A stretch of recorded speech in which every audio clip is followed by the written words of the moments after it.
నమస్తే, మీరు చూస్తున్న దేశం కోసమైన రైతు. అయితే ఈరోజు మనం వచ్చేసి మేడిపల్లి విలేజ్ యాచారం మండలం రంగారెడ్డి డిస్ట్రిక్ట్ రావడం జరిగింది. అయితే రైతులకు సంబంధించినటువంటి వివిధ వివరాలు వివిధ ప్రాంతాలకు వెళ్ళి తెలుసుకొని అయితే మనం వివరించడం అయితే జరుగుతుంది. అయితే చూసేవాళ్ళు ప్రతి ఒక్కరు కూడా కొంచెం లైక్ చేసే ప్రయత్నం చేయండి. లైక్ చేసిన తర్వాత మనకి కింద హైపోయినటువంటి ఆప్షన్ వస్తుంది, అక్కడ కూడా కొంచెం ఎన్నో పాయింట్స్ ఇవ్వడానికి ప్రయత్నం చేయండి.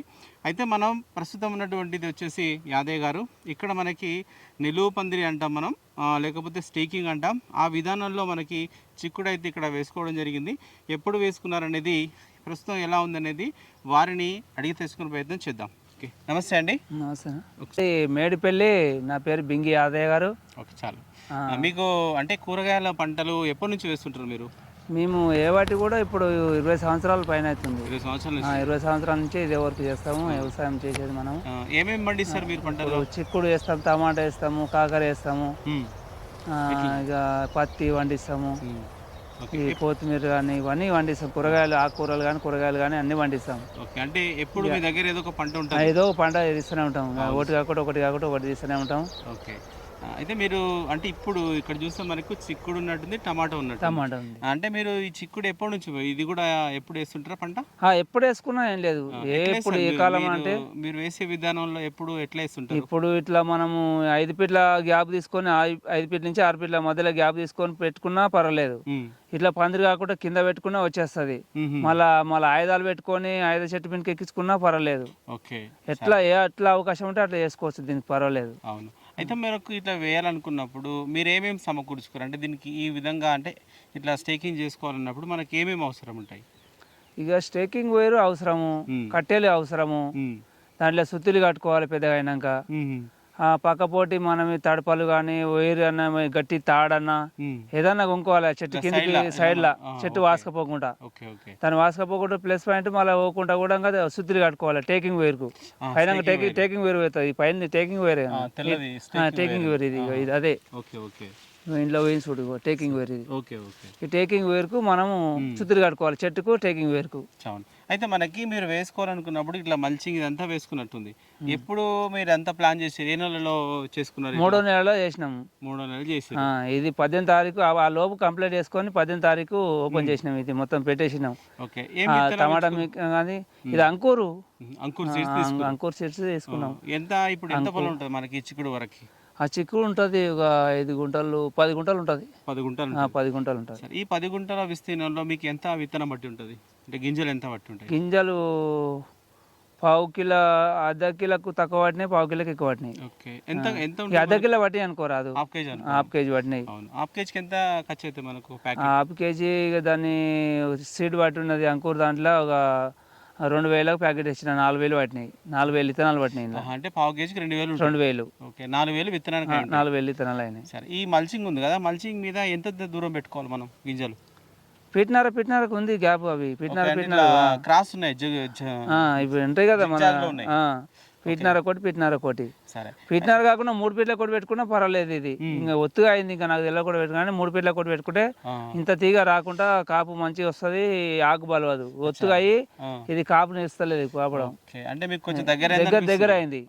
ఇంకా దూరం పెట్టుకుంటే అడ్డంలో ఇంకా ఇంతకన్నా దూరం పెట్టుకున్నా పర్లేదు. ఎటువై 5 నుంచి 6 వరకు, 5 ఫీట్ల నుంచి 5 ఫీట్లు ఉంటుంది. 5 ఫీట్లు 6 ఫీట్లు పెట్టుకోవాలి. ఎండాక పెట్టదు, ఇంత దూరం పెట్టదు ఇక. అవును. అయితే ఈ ఎండాకాలంలో చిక్కుడు పండించాలంటే అంటే చాలా కష్టం. మీరు అంటే మొలిసినప్పటి నుంచి దీన్ని ఎట్లా జాగ్రత్త చేసుకున్నారు? ఏమేమి ఎరువులు ఇచ్చారు? ఇంకా ఎరువులు అప్పుడు అడుగులలో ఏం వేసినామంటే కోడెరు వేసి ప్లవ్ వేసి దున్ని అప్పుడు వేసినాము. ఇది ముక్క పెట్టినాక ఏమైనా ఇంకా మందులు ఎక్కించడమే, ఇంకా డ్రిప్ మందు ఎక్కించడమే కానీ వేరే మందులు ఏమి వేయనీకి రాదు, ఎరువులు ఏమి వేయనీకి రాదు మనకు. డ్రిప్ ద్వారా డ్రిప్ ఉంది కదా, దాని ద్వారా ఏమేమి ఇస్తారు మందులు? ఇప్పుడు 3 గంటలని ఉంటుంది, 999 అని ఉంటుంది. ఇవన్నీ అడుగు మందులు, పొటాషియం అని ఇవన్నీ ఎక్కియాలి. దానికి సంబంధించిన ఏది ఇస్తే అది ఇక మనము అగ్రికల్చర్ పోతాం కదా మనము. ఎన్ని రోజులకు సరే అట్లా ఇస్తున్నారు మనం? వారానికి ఒకనాడు ఎక్కియాలి. వారానికి ఎక్కిస్తేనే దాని రిజల్ట్ అనేది తెలిసిపోతుంది. మనం ఎక్కువ గ్యాప్ తీసుకుంటే కూడా దాన్ని అప్పటి వరకు దానికి రిజల్ట్ వెళ్ళిపోయి ఉంటుంది. వారానికి ఒకసారి ఎక్కిస్తేనే మనకు దాని రిజల్ట్ ఏందనేది పనిచేస్తుందా చేస్తలేదా దాని ఎమ్మడే అందుకుంటుంది పికప్ అందుకుంటుంది అని తెలిసిపోతుంటుంది. ఇక మనం ఏదో పని ఉండి తీరకపోకడము ఏదో వేరేగా ఉండి ఎక్కే పోతల కల అది ఇంకా పడిపోయి ఉంటుంది. ఇప్పటికే మనం అంటే దీనికి మెయిన్గా వచ్చేటువంటి రోగాలు ఏమేమి ఉంటాయి అంటే మనకు తెగుళ్ళు కానీ ఇగో ఎల్లో కలర్ రావద్దు మనకు దీనికి చిక్కుడుకు ఇట్లా ఎల్లో కలర్ కనిపించద్దు. ఎల్లో కలర్ వస్తే మాత్రం చాలా దీనికి ఇక ఓలేదు ప్రాబ్లమ్. ఎల్లో కలర్ రాకుండా చూసుకోవాలి. ప్లస్ పాయింట్ ఏముంటుంది ఇక పురుగు దోమ ఎక్కువ మెయిన్ దీనికి ఉన్నది ఎల్లో కలర్ ఎక్కువ వస్తుంది. ఎల్లో కలర్ చూసుకోవాలి. స్ప్రే చేస్తారు మళ్ళీ ఇక దాంట్లో మందులు ఉన్నాయి. ఇక నాకు చదువు రాదు దాన్ని ఎల్లో కలర్ అని చెప్పి చూపిస్తే తీసుకపోతే అక్కడ అడ్వైజర్ ఉన్న మందుల షాపులు ఉంటాయి కదా మందుల షాపులో తీసుకపోతే ఇట్లా వచ్చింది ఈ తెగులు ఉందంటే ఫోటోలనే తీసుకపోతా చూపిస్తా. ఇక దానికి సంబంధించిన మందులు ఇస్తారు. ఇక మందులు 2-3 సార్లు కొట్టినా ఒకసారి కొడితే కూడా పని చేయవు అవి. 2-3 సార్లు కొడితే కొద్దిగా ఆగిపోతుంది. దానికి వచ్చేది పోదు కానీ రాని దానికి ఆపేస్తుంది.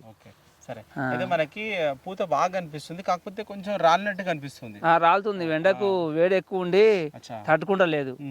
మందులు ఎక్కించినా కానీ సలవ మందులు ఎక్కించినా కానీ దానికి తట్టుకుంటలేదు. లేకపోతే ఓయమ్మ ఇప్పుడు ఈ పూతకు పిచ్చి కాపుండే ఇప్పటి వరకు. అవును పిచ్చిగానే కాపుండే కానీ ఇంకా సలవ మందులు వేసుకున్నప్పటి నుంచి ఇప్పటి వరకు ఏమైనా క్రాప్ తెంపుకున్నారా? ఏం తెంపుకోలే ఇంకా. అంటే క్రాప్ ఏం స్టార్ట్ చేయాలి ఇంకా 60 రోజులు ఇప్పటికే అయింది కానీ 60 రోజులకు స్టార్ట్ కావాలి కానీ కాలేదు. ఎందుకంటే ఎండాకాలం కాబట్టి వీటి ఎక్కువ ఉండి పూత నీళ్ళు పోగడం కాత పట్టపోగడము ఇక పూత రాలిపోగడము ఇంతవరకు ఉంది. సరే అయితే ఇట్లా మీరు వేసుకున్నారు కదా అంటే ఇట్లా కట్టెలు పెట్టుకోవడం కానీ స్టేకింగ్ అంతా ఖర్చు పెట్టుకోవడం మల్చింగ్ వేసుకోవడం ఈ విత్తనాలు అంటే మీకు మామూలుగా ఎంత ఖర్చు అయి ఉంటుంది? ఇట్లా దగ్గర కూడా 30 గుంటల పైన ఉంటుంది ఎకర వస్తుంది. టమాటాకి వచ్చి దీనికి వచ్చి 1,20,000 వచ్చింది ఇప్పటికి. అంటే టమాటా మొత్తం ఇక దీని ఖర్చు వచ్చేసి అంతా ఖర్చు వచ్చేసి ఈ పేపర్ కానీ కట్టెలు కానీ మల్చింగ్ వైర్ కానీ ఇక అంతా దీనికి వచ్చేసి పైపులు ట్రిప్ కానీ కాదు ట్రిప్ మాదే మళ్ళీ ట్రిప్ పాతదే పైపులు పాతవే. మనకు అంటే ఈ పంట ఎన్ని రోజులు మనకు ఎప్పటి వరకు దీన్ని మనం కొనసాగించుకోవచ్చు ఈ చిక్కుడిని? ఇప్పుడు 3 నెలలు కాపాడుకోవచ్చు దీన్ని. స్టార్ట్ అయిన నుంచి 3 నెలలు కాపాడుకోవచ్చు. ఓకే అంటే మనకు ఇంకొక 3 నెలల వరకు 3 నెలల వరకు తీసుకోవచ్చు. ఇప్పుడు 6, 7, 8 దాకా 8, 9 దాకా గుత్తా. ఓకే సరే దాన్ని మనం చేసిన దాన్ని బట్టి దాన్ని మనం వెంటనే చేసిన దాన్ని బట్టి వర్కౌట్ అవుతుంది చేసుకోవచ్చు. సరే ఓకే చూడండి మనకి యాదయ్య గారు అయితే దాదాపు ఈ చిక్కుడు వరకు చూసుకున్నట్లయితే ఒక 10 గుంటల వరకు విస్తీర్ణం ఉంటుంది. ఈ 10 గుంటల్లో వచ్చేసి వాళ్ళు అంకూర్ సీడ్స్ అనేటిది ఎంచుకొని ఒక ప్యాకెట్ అంటే 1/2 కేజీ ప్యాకెట్ ఒక 2,000 వరకు ఖర్చు అవుతుందంటే అట్లా 2 ప్యాకెట్ల వరకు మనకు పెట్టుకున్నారు. అయితే ఇది మనకు జిగ్జాగ్ మల్చింగ్లో పెట్టుకున్నారు కాకపోతే కొంచెం దగ్గరైందని చెప్తున్నారు. అంటే కొంచెం దూరం పెట్టుకున్నా ఇంకా పర్లేదు. ఇట్లా అడ్డంగా చూసుకున్నట్లయితే మనకు 4-5 ఫీట్ల దూరంలోనే ఉంది. ఇట్లా పర్లేదు కాకపోతే ఇట్లా కొంచెం దూరం అయిందని చెప్తున్నారు. అంటే ఇది మనకు నిలువ పందిరి పద్ధతిలో అంటే స్టేకింగ్ పద్ధతిలో దీన్ని సాగు చేయడం జరిగింది. ప్రస్తుతం అయితే మనకు చూస్తే పూత కాత అట్లా కనిపిస్తుంది. ఇంకా మార్కెట్కి అయితే తెంపి తీసుకోవాలైతే ఇంకా పోలేదు. ఓకే ఇట్లాగే కొనసాగిస్తే ఇంకా 3-4 నెలల వరకు మనం పంట అయితే మనం తీసుకోవచ్చు అని చెప్తున్నారు. ఓకే ఇది వీడియో చూసినట్లయితే లైక్ చేయండి, షేర్ చేయండి, కామెంట్ చేయండి. ఓకే సరే సార్ థ్యాంక్ యూ.